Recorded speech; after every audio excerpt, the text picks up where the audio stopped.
आता काल काय सांगितलं, म्हणाले नवी मुंबईचं विमानतळ झालं म्हणजे आता मुंबईचं विमानतळ खतऱ्यात आलं, यांना मुंबईचं विमानतळ विकायचं आहे म्हणून हे नवी मुंबईचं विमानतळ यांनी तयार केलं. आता मी राजकारणात पैदाही झालो नव्हतो तेव्हा या नवी मुंबईच्या विमानतळाची संकल्पना पडली. 1988 सालापासून नव्या मुंबईला एअरपोर्ट करायचं या संदर्भातली संकल्पना झाली. पण ते जाऊ द्या, माझा त्यांना सवाल आहे, तुम्ही मातोश्री वनवरनं मातोश्री तुकडे गेला, काय गेला? जागा कमी पडत होती म्हणून? किंवा आमचे राजसाहेब कृष्णकुंजमधनं शिवतीर्थावर गेले, का गेले? जागा कमी पडत होती म्हणून. अरे असंच आमच्या मुंबईच्या एअरपोर्टवर एकच धावपट्टी होती, दुसरी धावपट्टी तिथे तयार करता येत नाही म्हणून 25 वर्ष चाललं होतं नवी मुंबईला एअरपोर्ट करा. इतके अहवाल आले, तुमच्या काळात अहवाल आला, प्रत्येक अहवालाने सांगितलं मुंबईला जर नवीन एअरपोर्ट दिलं नाही तर मुंबईचा जीडीपी आता थांबलेला आहे, मुंबईची ग्रोथ थांबलेली आहे. अरे मोदीजींच्या नेतृत्वात 5 वर्षामध्ये आम्ही नवीन एअरपोर्ट करून दाखवला.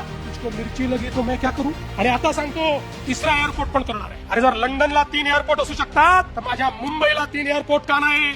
कदाचित मी इथे 3 एअरपोर्ट केल्यानंतर तुम्हाला इथे लंडन असल्यासारखं वाटेल आणि तुम्ही इथेच थांबाल, म्हणून तिसरा एअरपोर्ट देखील या ठिकाणी करणार आहे. आणि छत्रपती शिवाजी महाराज एअरपोर्ट मुंबई याची क्षमता 1.5 पट करणार आहे, त्याची क्षमता वाढवणार आहे. हा निर्णय या ठिकाणी आम्ही घेतलाय.